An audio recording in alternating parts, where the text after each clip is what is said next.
The first thing Nathan Cross noticed when he woke in the makeshift infirmary was that he could not scream. And God knew he wanted to scream because the pain in his throat felt like someone had taken a branding iron and shoved it down his windpipe. The second thing he noticed was the woman sitting beside his cot, her hands folded in her lap, her dark eyes watching him with an intensity that made him forget the pain for just a moment. It was the spring of 1899 in Cheyenne, Wyoming, and the barn fire that had stolen Nathan's voice 3 days prior had also taken the lives of 2 horses and nearly killed him in the process.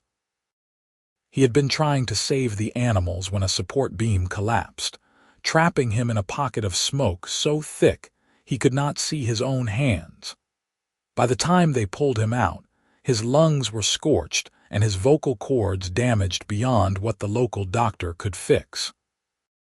The physician had been blunt about it. Nathan might never speak again, and if he did, it would take months, maybe years.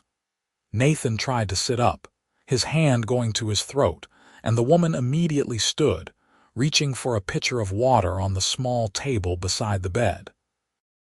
She poured a cup and brought it to his lips without a word, supporting the back of his head with surprising strength. Her fingers were cool against his fevered skin, and he drank gratefully, though the water felt like broken glass going down. When he finished, she set the cup aside and met his eyes again. Something passed between them, something Nathan could not name but felt in his chest like a weight settling into place. "You are wondering where you are," she said quietly. It was not a question. "You are at the Thompsons' ranch, about 2 miles from town. They brought you here after the fire because the doctor's office was full. You have been unconscious for 3 days. Nathan opened his mouth, then remembered. No sound came out, just a rasping wheeze that made him wince. Frustration flooded through him, hot and bitter, and he saw it reflected in the woman's eyes as if she could feel what he felt. "Do not try to talk," she said. "The doctor says you need rest. Your throat needs time to heal if it is going to heal at all." Nathan's jaw tightened. He reached for the cup again, and she handed it to him, watching as he drank. When he set it down, he pointed to her, then tilted his head in question. "My name is Nora Owens," she said. "I am the housekeeper here. Mrs. Thompson asked me to sit with you while she tends to the children." Nathan nodded slowly. He had heard the name Owens before, but could not place where. He tried to remember what he knew about the Thompsons. They were good people, ranchers who had come to Wyoming from Missouri a decade back. They had 3 children and a reputation for helping their neighbors. The barn that burned had been on the property Nathan was renting from a man named Curtis, who owned several plots of land around Cheyenne and leased them to cowboys and drifters looking to settle down. He looked at Nora again, really looked at her this time. She was young, probably around his own age of 24, with dark hair pulled back in a simple bun and a face that was more interesting than pretty. Her eyes were what held him, though. They were the color of strong coffee, deep and steady, and they seemed to see right through him. Nathan pointed to himself, then made a writing motion with his hand. Nora understood immediately. She left the room and returned a moment later with a pencil and a piece of paper, which she placed on the small table beside the bed. Nathan struggled to sit up and she helped him, adjusting the thin pillow behind his back until he was comfortable. He wrote slowly, his hand shaking from weakness. "Thank you. Where is my horse?" Nora read the words and something flickered across her face. "Your horse is fine. He is in the stable here. Mr. Thompson has been caring for him." Nathan felt relief wash through him. The buckskin gelding was the only thing of value he owned, besides his saddle and the clothes on his back. He had bought the horse 2 years ago in Colorado and had ridden him all the way to Wyoming, working odd jobs along the way until he had saved enough to lease the land from Curtis. The barn had been part of the arrangement, a place to store hay and shelter the horse during bad weather. He wrote again. What about Curtis's barn? Nora's expression tightened. The barn is gone, burned to the ground. Mr. Curtis was here yesterday. He said he is not going to rebuild and he wants you off the property as soon as you are well enough to travel. Nathan closed his eyes. Of course Curtis would not rebuild. The man was known for being tight with his money, and without the barn, the land was worth less. Nathan had paid 6 months' rent in advance, but he doubted Curtis would give any of it back. That meant he was out the money and the land, with no place to go and no way to earn a living until he recovered. If he recovered. He opened his eyes and found Nora watching him again. There was something in her gaze that made him feel exposed, as if she could see every thought running through his head. He wrote, "Why are you looking at me like that?" Nora blinked, then looked away, a faint flush creeping up her neck. "I am sorry. It is just that your eyes are very expressive. I can almost hear what you are thinking." Nathan stared at her. He had never thought of himself as expressive. He was a quiet man by nature, more comfortable with horses than people, and he had spent most of his life keeping his thoughts to himself. But something about the way Nora said it made him believe her. He wrote, "What am I thinking now?" Nora met his eyes again, and a small smile tugged at the corner of her mouth. "You are thinking that I am strange." Nathan felt a laugh try to escape, but it came out as a painful rasp that made him cough. Nora was beside him in an instant, holding the cup of water to his lips again, her hand steady on his shoulder. "Do not laugh," she said, but there was warmth in her voice. "Not yet. Give your throat time." Nathan drank, then leaned back against the pillow, exhausted. The simple act of sitting up had drained him, and he could feel sleep pulling at him. He fought it, wanting to stay awake, wanting to keep looking at Nora, but his eyes were already closing. The last thing he felt was her hand brushing the hair back from his forehead, gentle as a whisper.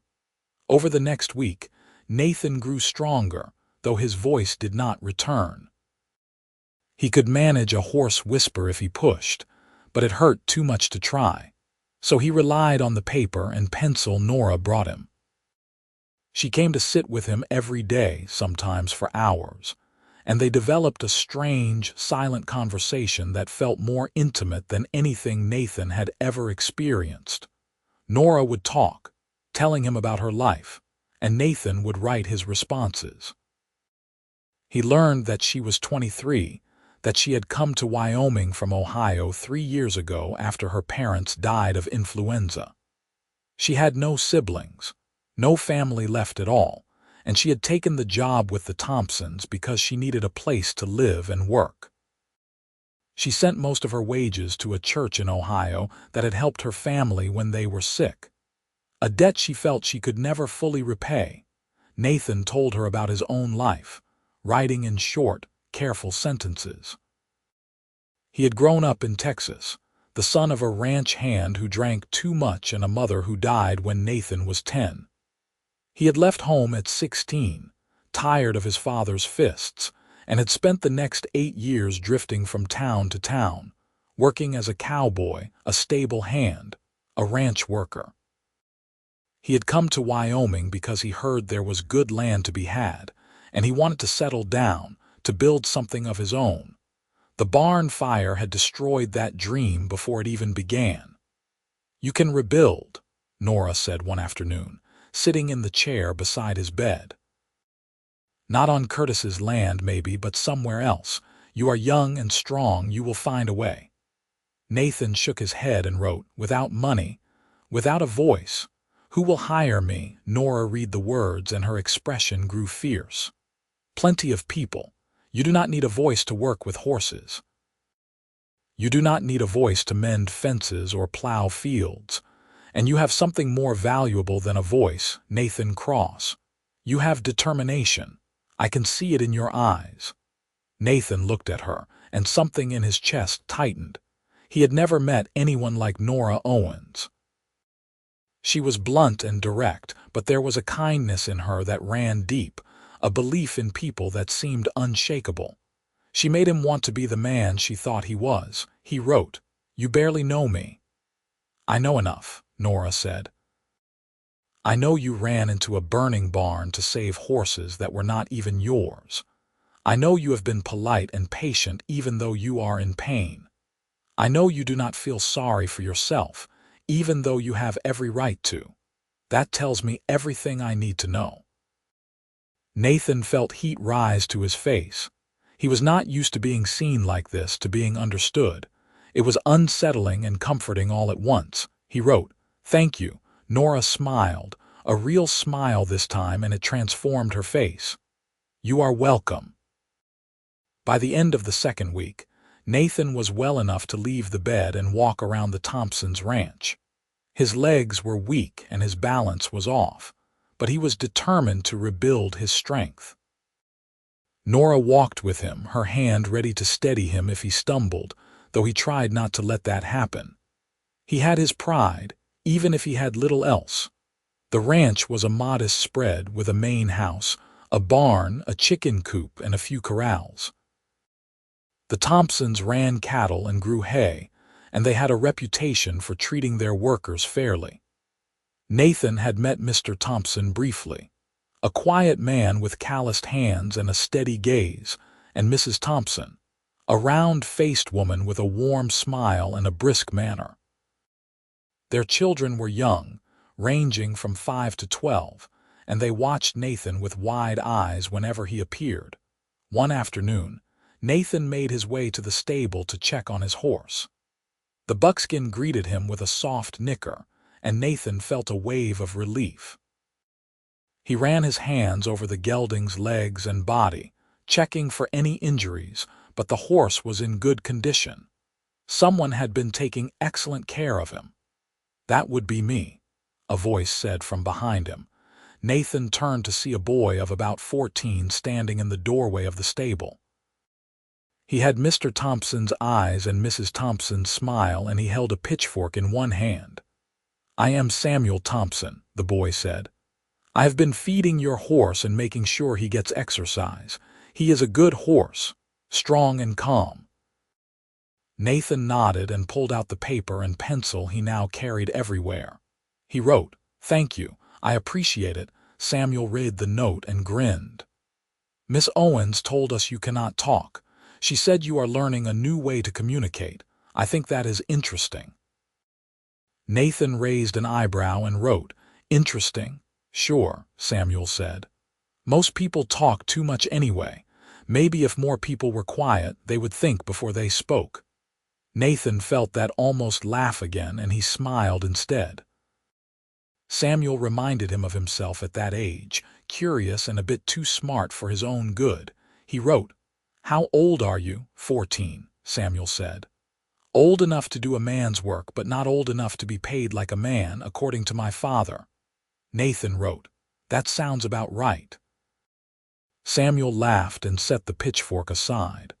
"Do you need help with anything? I can saddle your horse if you want to ride." Nathan hesitated. He had not ridden since the fire, and he was not sure he was strong enough yet. But the idea of being on horseback again, of feeling that freedom, was too tempting to resist. He wrote, "Yes, thank you." Samuel saddled the buckskin with quick, practiced movements, and Nathan led the horse out into the yard.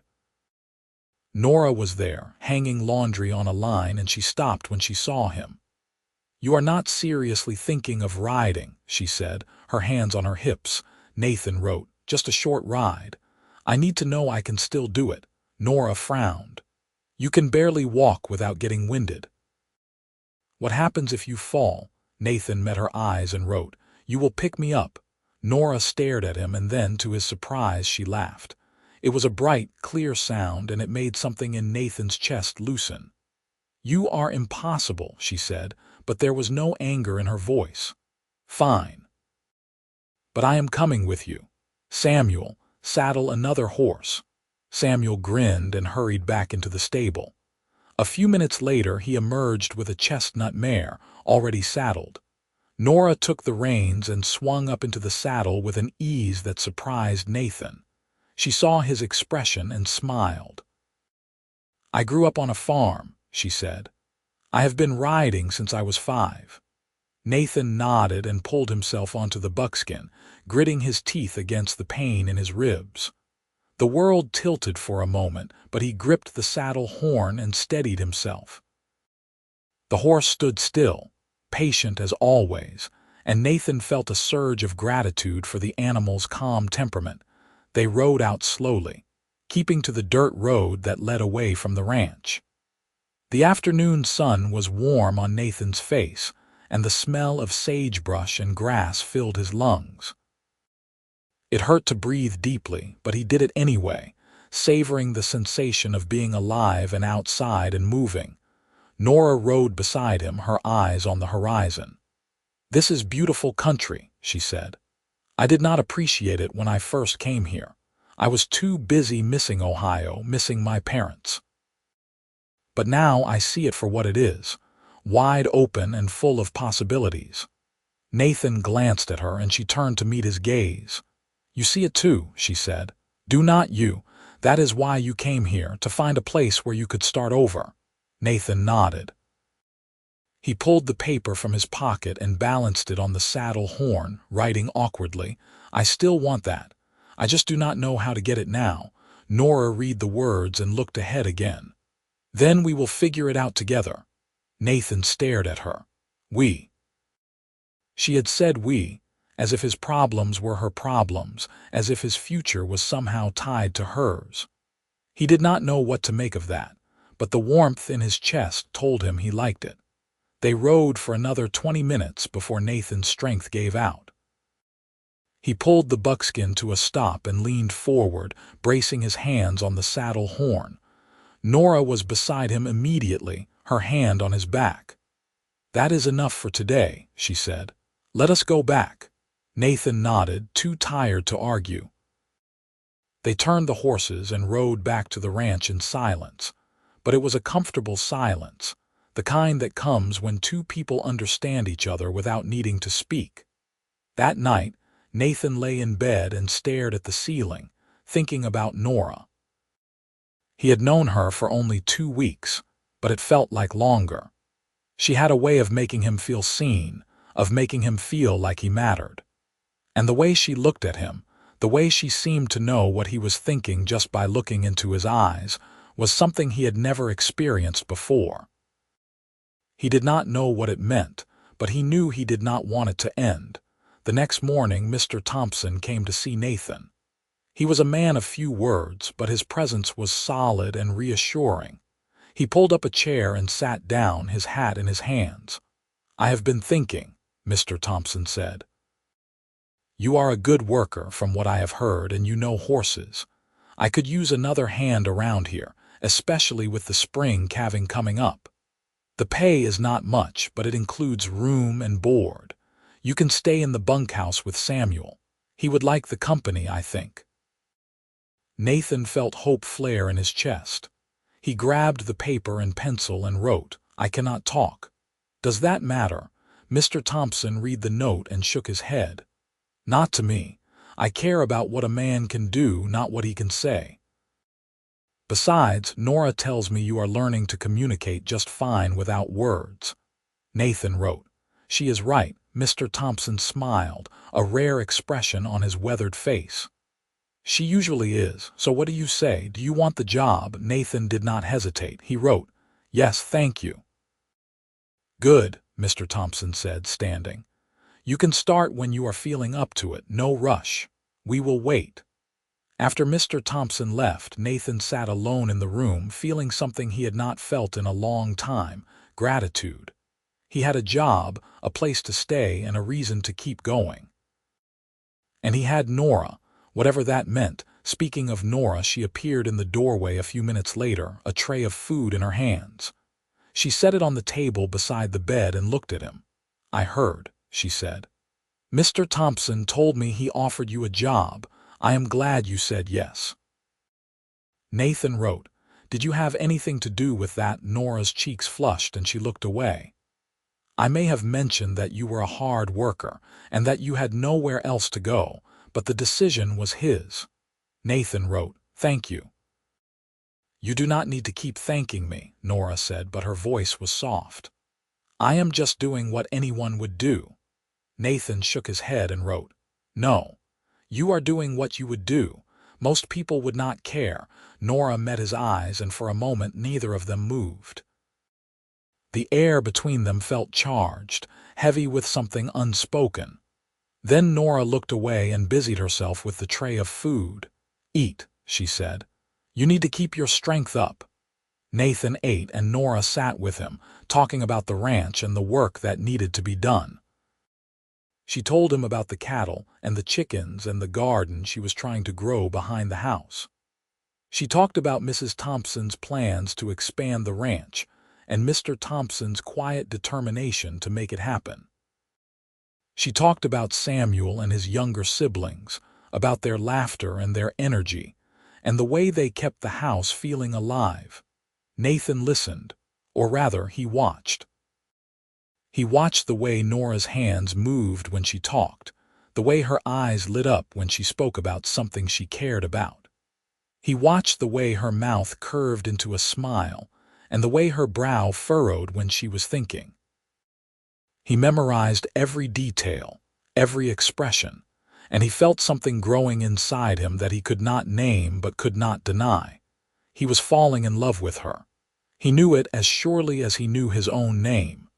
And the terrifying part was, he thought she might be falling in love with him too. Nathan started working on the ranch 2 weeks later. His strength had returned, though his voice had not. The doctor came to check on him one last time and confirmed what Nathan already knew. The damage to his vocal cords was permanent. He might regain a whisper, but he would never speak normally again. Nathan accepted the news with a calmness that surprised even him. He had spent the last month learning to live without his voice, and while it was frustrating, it was not the end of the world. He had found other ways to communicate, and more importantly, he had found someone who understood him without words. Nora was there when the doctor delivered the news, and she reached for Nathan's hand without thinking. Nathan looked down at their joined hands, then up at her face. She met his eyes, and he saw determination there and something else, something that made his heart beat faster. "It does not matter," she said quietly. "You do not need a voice to be heard." Nathan squeezed her hand, and she squeezed back. The work on the ranch was hard but satisfying. Nathan spent his days mending fences, tending to the cattle, and working with the horses. Mr. Thompson was a good boss, patient and fair, and Samuel was an eager student, following Nathan around and asking questions that Nathan answered by writing or demonstrating. Mrs. Thompson treated Nathan like one of the family, making sure he had enough to eat and that his clothes were clean and mended. But it was Nora who made the days bearable. She was always there, in the kitchen or the garden or the yard, and Nathan found himself looking for her, seeking out her presence like a man seeking water in the desert. They fell into a rhythm, a dance of glances and gestures and written notes that felt more intimate than any conversation Nathan had ever had. One evening, after a long day of work, Nathan found Nora sitting on the porch of the main house, a basket of mending in her lap. He sat down beside her, and she smiled without looking up from her work. "Long day?" she asked. Nathan nodded. He pulled out his paper and wrote, "Samuel is learning fast. He will be a good rancher someday." Nora glanced at the note and smiled. "He admires you. He told me he wants to be like you when he grows up, strong and quiet and good with horses." Nathan felt heat rise to his face. He wrote, "I am not sure that is something to aspire to." "Why not?" Nora asked, setting down her mending. "You are everything he said. You are strong, even after everything you have been through. You are quiet, but that does not mean you have nothing to say. And you are good with horses because you understand them. You listen to them. That is a rare quality." Nathan looked at her, and the words he wanted to say, the words he could not say, burned in his throat. He wanted to tell her that she was the reason he kept going, that her belief in him made him want to be better. He wanted to tell her that he thought about her every moment of every day, that he had fallen so completely in love with her that he could not imagine his life without her. Instead, he wrote, "You see the best in people." Nora read the note and shook her head.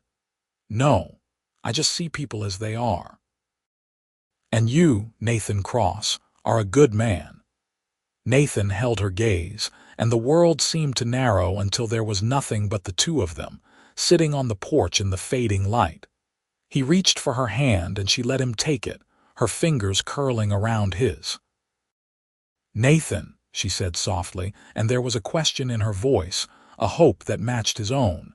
He pulled out his paper, his hand shaking slightly, and wrote, "I love you." Nora read the words and her eyes filled with tears. She looked up at him, and the smile that spread across her face was the most beautiful thing Nathan had ever seen. "I love you too," she said, and then she leaned forward and kissed him. It was a gentle kiss, tentative and sweet, and Nathan felt something inside him break open, all the loneliness and fear and doubt pouring out and being replaced by something warm and solid and real. He cupped her face in his hands and kissed her back, pouring everything he could not say into that kiss. When they finally pulled apart, they were both breathing hard, their foreheads resting together. "I have loved you since the first day I saw you," Nora whispered. "I looked into your eyes and I saw your soul, Nathan. I saw who you are and I loved you." Nathan closed his eyes, overwhelmed by the intensity of what he felt. He pulled her close, holding her against his chest, and she wrapped her arms around him, her head on his shoulder. They sat like that for a long time, holding each other as the stars came out and the night settled around them. And for the first time in his life, Nathan felt like he was home. The next few months were the happiest of Nathan's life.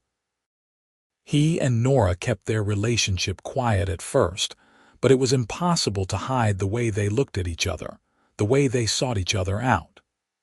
Mrs. Thompson noticed first, and she gave Nora a knowing smile and a hug, whispering that she was happy for her.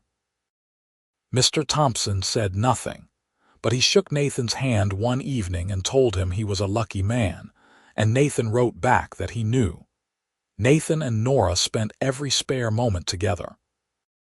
They walked along the creek that ran through the ranch, sat together in the evenings on the porch and talked, or rather, Nora talked and Nathan wrote. But increasingly, Nathan found that he did not need to write as much. Nora had become so attuned to him, so skilled at reading his expressions and his eyes, that she could often guess what he was thinking before he put pencil to paper. "You are thinking about the future," she said one evening as they sat by the creek, watching the water flow past. "You are wondering what comes next." Nathan nodded. He wrote, "I want to marry you, but I have nothing to offer. No land, no money. Just a job and a voice I will never get back." Nora read the note, and then she took the paper from his hands and set it aside. She cupped his face in her hands, forcing him to look at her. "You have everything that matters," she said fiercely. "You have a good heart and a strong will and a love that makes me feel like I can do anything. That is more than enough. I do not need land or money. I just need you." Nathan felt his throat tighten and he pulled her into his arms, holding her as tightly as he could. She clung to him and he felt her tears against his neck. "Marry me," she whispered. "Please, Nathan, marry me." Nathan pulled back just enough to look at her, and he nodded, his own eyes wet. He kissed her, pouring everything he felt into that kiss, and she kissed him back with equal fervor. They were married a month later in a simple ceremony at the Thompsons' ranch. The local preacher came out to perform the service, and Mrs. Thompson made a cake, and Samuel stood as Nathan's best man. There were no fancy clothes or elaborate decorations, just the people Nathan and Nora cared about, gathered under the wide Wyoming sky to witness their union. When the preacher asked Nathan if he took Nora to be his wife, Nathan could not speak the words, but he nodded, his eyes locked on Nora's, and the preacher smiled and said that was good enough. When he asked Nora the same question, she said yes with a voice so full of joy that it made Nathan's heart ache. "You may kiss your bride," the preacher said, and Nathan did, cupping Nora's face in his hands and kissing her with all the love he felt. The crowd cheered, and Mrs. Thompson cried, and Samuel grinned and clapped Nathan on the back. It was perfect, Nathan thought. It was everything he had ever wanted. That night, Nathan and Nora moved into a small cabin on the edge of the ranch that Mr. Thompson had offered them as a wedding gift. It was not much, just one room with a fireplace and a bed and a table, but it was theirs, and that was all that mattered. Nora lit the fire while Nathan brought in their few belongings, and then they stood together in the middle of the cabin, looking at each other. "This is our home," Nora said, her voice soft. "Our life together starts here." Nathan nodded. He pulled out his paper, but Nora stopped him, her hand on his. "You do not need to write," she said. "I know what you are thinking. You are thinking that you love me, that you will do everything in your power to make me happy, that you cannot believe how lucky you are." Nathan stared at her, and then he laughed, a silent, rasping laugh that made his chest hurt, but he did not care. She was right. She was always right. He kissed her, and she kissed him back, and they spent their first night as husband and wife wrapped in each other's arms, the fire crackling in the hearth and the stars shining through the window. Life settled into a comfortable routine after that. Nathan worked on the ranch, his skills with horses and cattle earning him Mr. Thompson's trust and respect. Nora continued to work as the housekeeper, though Mrs. Thompson gave her more time off now that she was married. They saved every penny they could, dreaming of the day when they might have their own land, their own ranch. Nathan's voice never returned, but it stopped mattering. He and Nora had developed their own language, a combination of written notes, gestures, and the deep, unspoken understanding that came from truly knowing another person. Nora could read his eyes better than anyone could read words, and Nathan found that he could understand her just as well. They moved in sync, two halves of a whole, and it felt like the most natural thing in the world. One evening, about a year after their wedding, Nora came to Nathan with news that made his heart nearly stop. She took his hands in hers and looked into his eyes, and he saw the joy and fear and hope there before she even spoke. "I am going to have a baby," she said, her voice trembling. Nathan's eyes went wide and he pulled her into his arms, holding her so tightly that she laughed and told him to be careful. He loosened his grip but did not let go, his mind racing. A baby. Their baby. He was going to be a father. He pulled back and grabbed his paper, writing quickly. "When?" "The midwife thinks late spring," Nora said, her hand on her stomach. "Are you happy?" Nathan wrote. Happy does not even begin to cover it. Nora laughed and cried at the same time, and Nathan kissed her, overwhelmed by the depth of his emotion. They were going to have a family, something Nathan had never dared to dream about. The next few months were a whirlwind of preparation. Mrs. Thompson helped Nora make baby clothes and blankets, and Mr. Thompson gave Nathan extra work so he could save more money.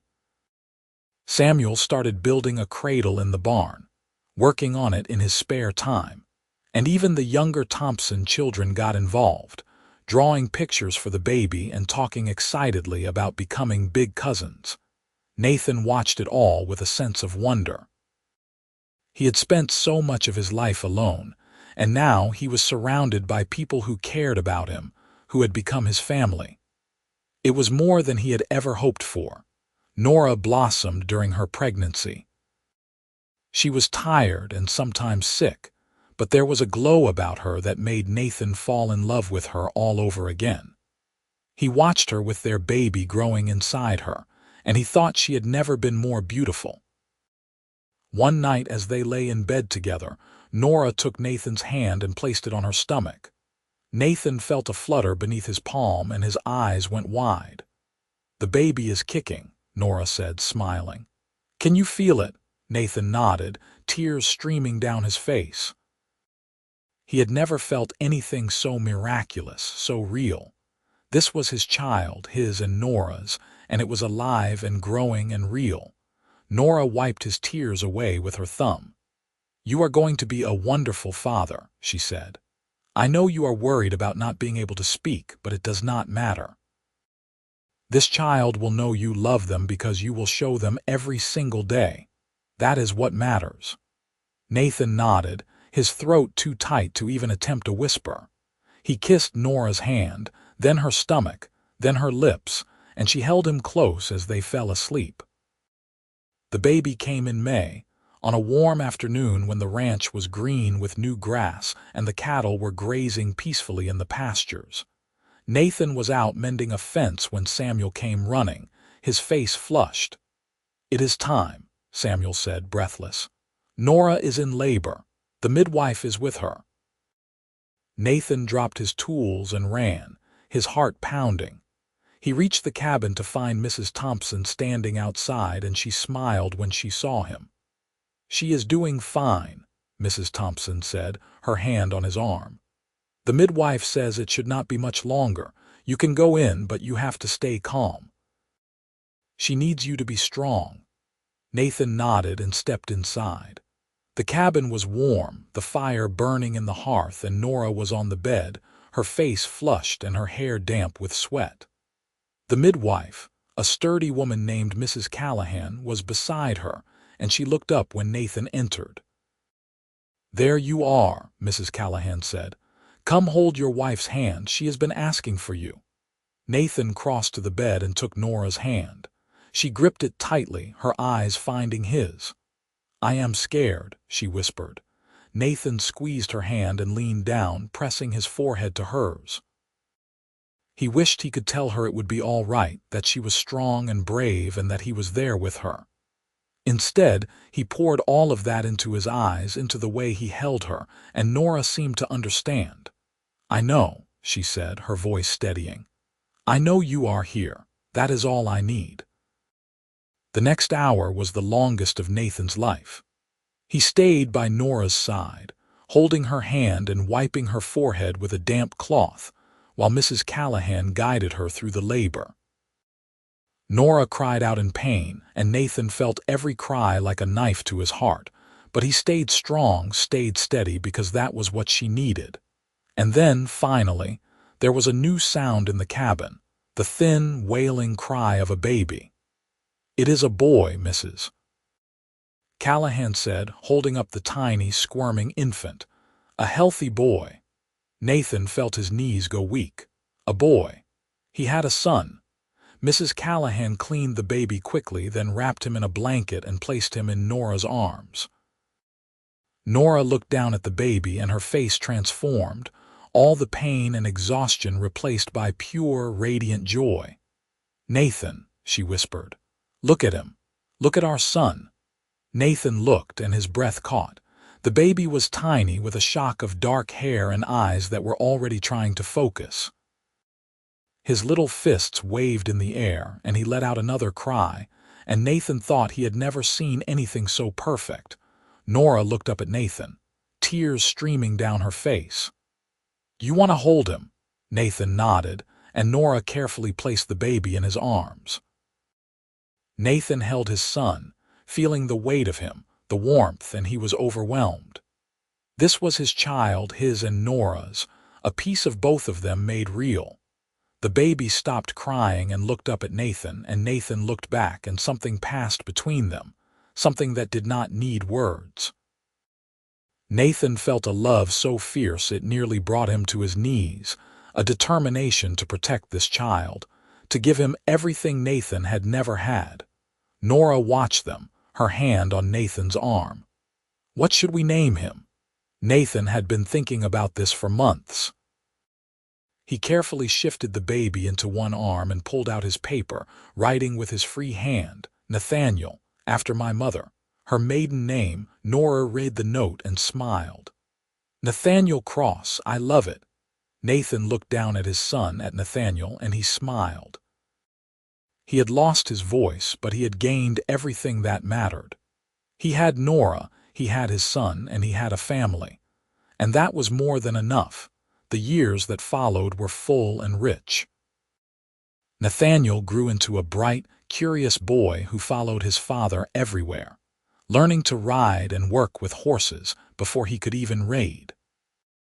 Nora taught him his letters and numbers, and Nathan taught him everything else, communicating through gestures and demonstrations and the occasional written note. Nathaniel never seemed bothered by his father's silence. To him, it was just the way things were. When Nathaniel was 3, Nora gave birth to twin girls, Clara and Rose, and the cabin became even more crowded and chaotic and full of life. Nathan built an addition onto the cabin with Mr. Thompson's help, adding 2 more rooms so the children would have space to sleep. Nathan continued to work on the Thompson ranch, and his reputation as a horseman grew. People from neighboring ranches started bringing their difficult horses to him, knowing that Nathan had a gift for understanding animals. He never asked for much payment, just enough to support his family, but his work was so valued that Mr. Thompson eventually made him a partner in the ranch, giving him a share of the profits and a say in how things were run. Nora continued to work alongside Mrs. Thompson, though she spent more time with the children now.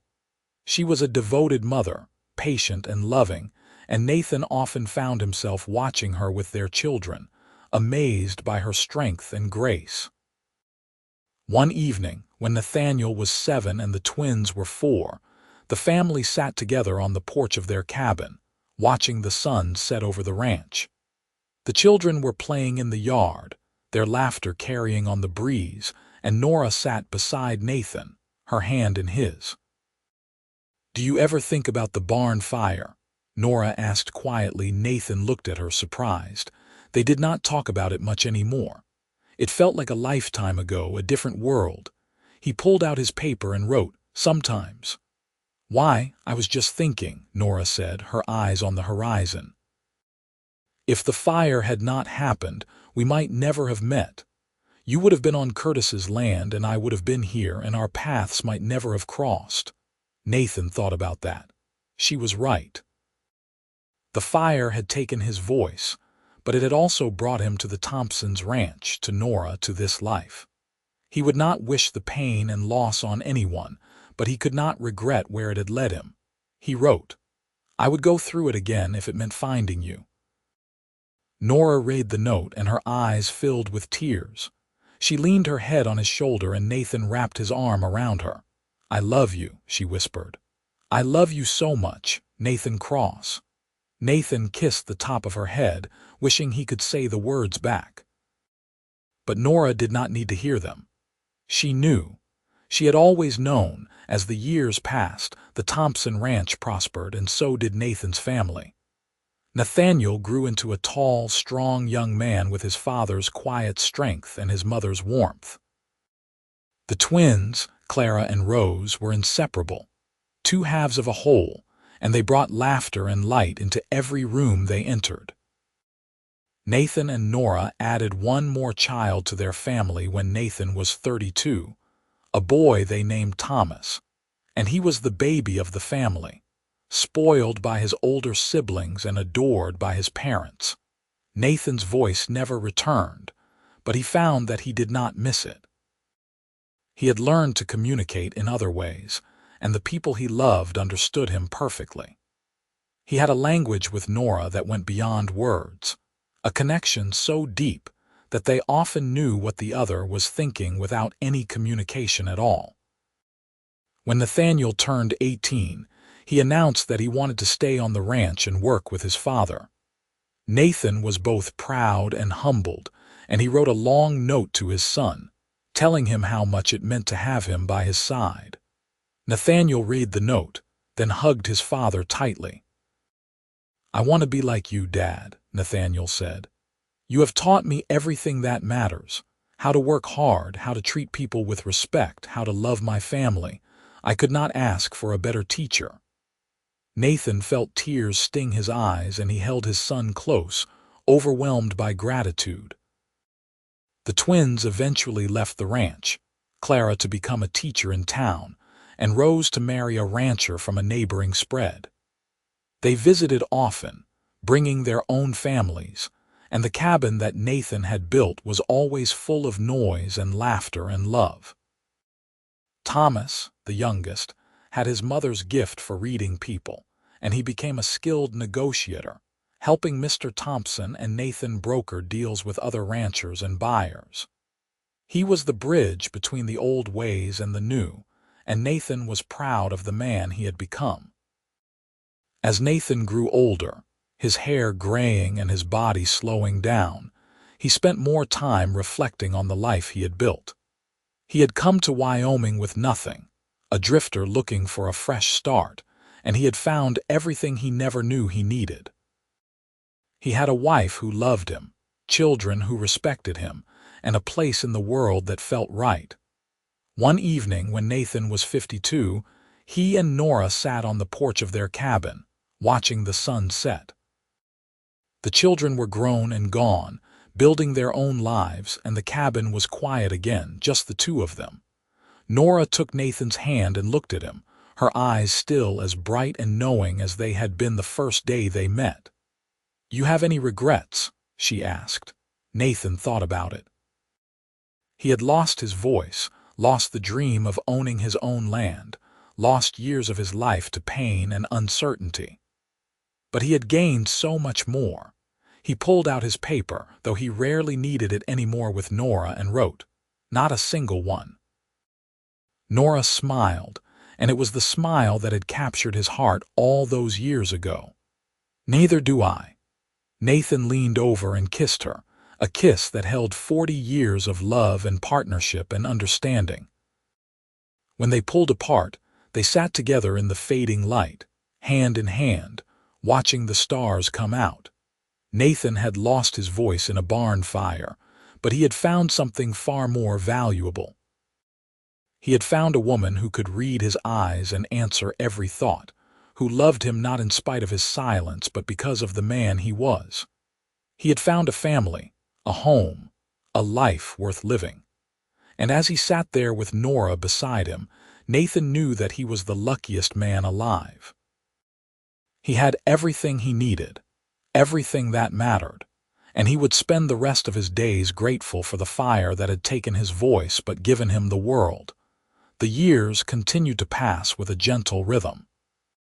Nathan and Nora grew old together, their hands weathered and their hair white, but their love never dimmed. They sat together every evening on the porch, watching the grandchildren play in the yard, and Nathan would look at Nora and think that she was still the most beautiful woman he had ever seen. When Nathan was 65, Mr. Thompson passed away peacefully in his sleep, and Mrs. Thompson followed him 6 months later. It was Samuel, now a man of 51, who took over the ranch, and he asked Nathan and Nathaniel to stay on as partners. They agreed, and the 3 generations of the Cross family continued to work the land together.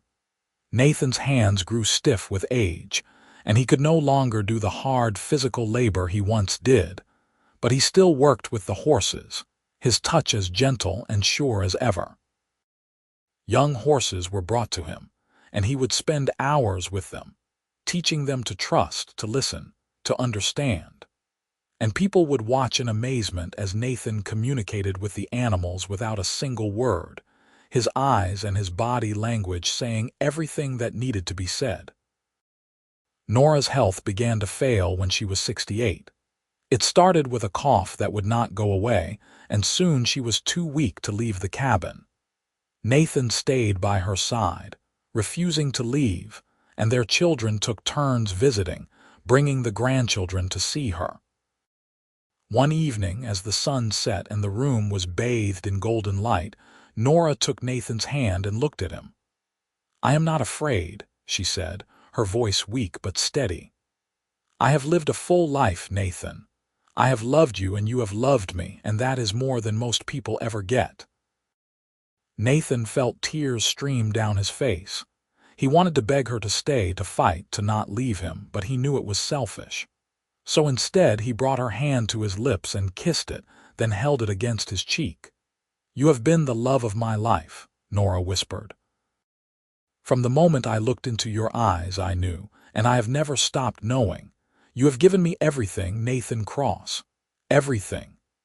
Nathan closed his eyes, his shoulders shaking with silent sobs. He felt Nora's other hand on his face, wiping away his tears. "Look at me," she said, and he did. "I love you. I will always love you, and when it is your time I will be waiting for you, I promise." Nathan nodded, unable to do anything else. He climbed into the bed beside Nora and held her, and she rested her head on his chest, listening to his heartbeat. "Tell me about the first day we met," Nora said softly.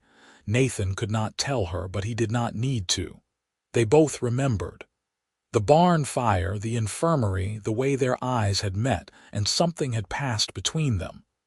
The beginning of everything. Nora smiled as if she could hear his thoughts. "I knew," she whispered. "I knew you were mine." Nathan held her tighter, and they lay together as the light faded and the stars came out. Sometime in the night, Nora's breathing slowed, then stopped, and Nathan felt her leave him. He held her for a long time, his tears soaking into her hair, his heart breaking in a way he had never experienced. But even through the pain, he felt gratitude. Gratitude for every moment they had shared, every word spoken and unspoken, every touch and glance and smile. Nora had been his everything, and he had been hers. And that was enough. The funeral was held at the ranch, and it seemed like everyone in Cheyenne came to pay their respects. Nora had touched so many lives with her kindness and strength, and Nathan stood beside her grave, surrounded by his children and grandchildren, and felt the weight of loss and love in equal measure.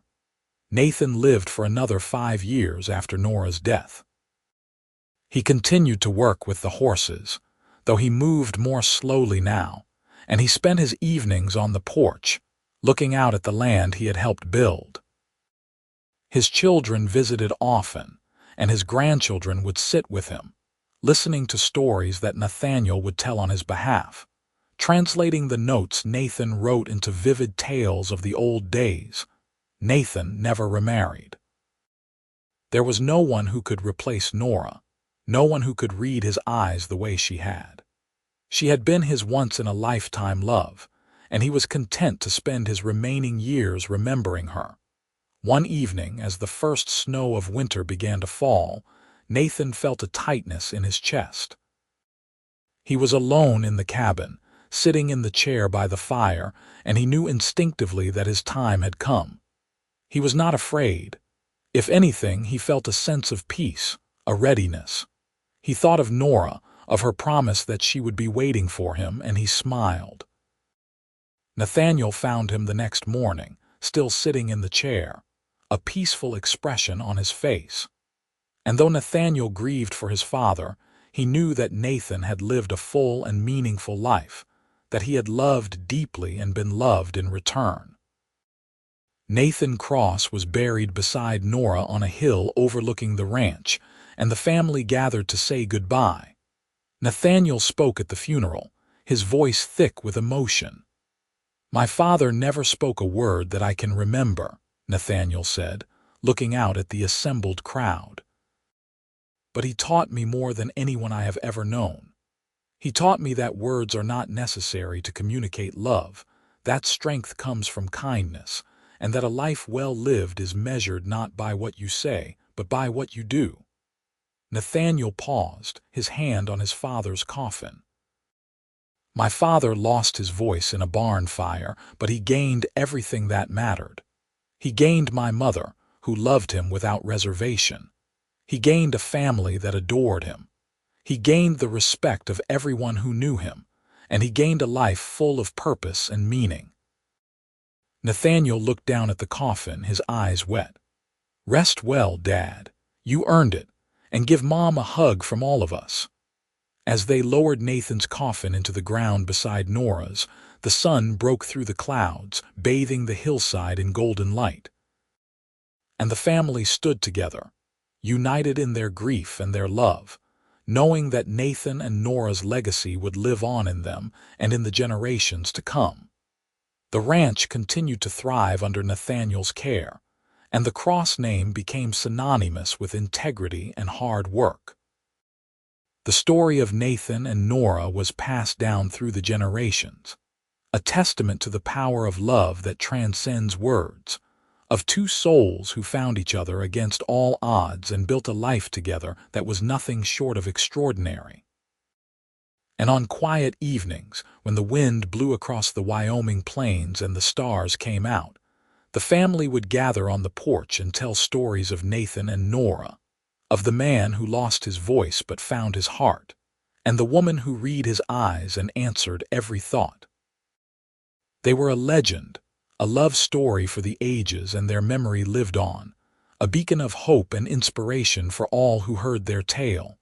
Nathan Cross had come to Wyoming with nothing, a cowboy looking for a fresh start, and he had found everything. He had found love, family, purpose, and belonging.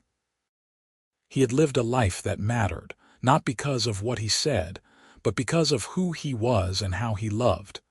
And in the end, that was all that mattered. The barn fire had taken his voice, but it had given him the world. And Nathan Cross died knowing that he had lived well, loved deeply, and left behind a legacy that would endure long after he was gone. The story of Nathan and Nora became a cherished part of the Cross family history, told and retold at gatherings and celebrations. The cabin where they had raised their children was preserved, maintained by successive generations as a reminder of where it all began. The land they had worked and loved became a symbol of what could be built with determination, love, and an unshakable belief in each other. Clara, the eldest of the twin daughters, compiled her father's written notes into a journal that became a treasured family heirloom. The pages were filled with Nathan's thoughts, his observations about life and love, his reflections on fatherhood and marriage. Reading through them, Clara marveled at how eloquent her father had been despite his silence, how deeply he had felt and observed the world around him. Rose, her twin, planted a garden on the hillside where Nathan and Nora were buried, filling it with wildflowers that bloomed every spring and summer. It became a place of pilgrimage for the family, a spot where they could go to feel close to the couple who had started it all. Thomas, the youngest, carried on his father's work with horses, developing a training program that became renowned throughout Wyoming and beyond. He never forgot the lessons his father had taught him, the importance of patience and understanding, of listening with your heart rather than your ears. And Nathaniel, the firstborn, the one who had spent the most time with Nathan, became the keeper of his father's memory. He told stories to his own children and grandchildren about the man who had communicated through his eyes, who had loved with his whole being, who had shown that words were just one way to speak, and often not the most important way. The Thompson Cross Ranch, as it came to be known, prospered through the turn of the century and beyond. It weathered droughts and harsh winters, economic downturns and changing times, but it endured because it was built on a foundation of love and hard work, values that Nathan and Nora had embodied and passed on to their descendants. In 1925, when Nathaniel was in his 70s, a journalist from back east came to Wyoming to write stories about the Old West before it disappeared entirely. He heard about the Cross family and the legendary Nathan, the voiceless horseman who had built a dynasty through sheer determination, and the love of a remarkable woman. Nathaniel agreed to be interviewed, and he sat with the journalist on the porch of the original cabin, now over 30 years after his father's death, and told the story. "My father never let his silence define him," Nathaniel said, his voice strong despite his age. "He never saw it as a limitation. And my mother, she saw past the silence to the man beneath. She taught all of us that communication is about connection, not just words. They showed us what love really means, the kind of love that endures anything, overcomes everything." The journalist scribbled notes, fascinated. It must have been difficult growing up with a father who could not speak. Nathaniel shook his head. "It was never difficult. My father spoke to us every day through his actions, through the way he looked at us, through the time he spent with us. We never doubted for a moment that he loved us, that he was proud of us.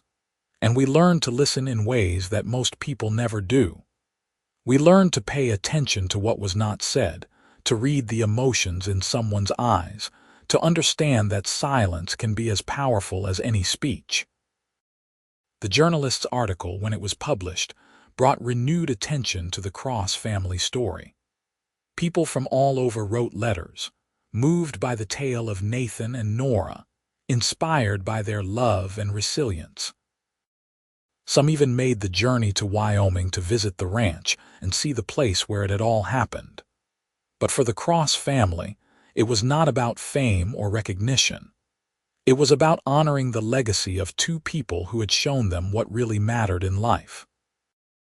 It was about carrying forward the values Nathan and Nora had lived by, the belief in hard work and kindness, in the power of love to transform lives. As the decades passed, the world changed dramatically. The Wild West became a memory, then a myth, then a legend. But the Cross family remained, rooted in the Wyoming soil that Nathan had worked, bound together by the story of a man who lost his voice, and the woman who loved him anyway.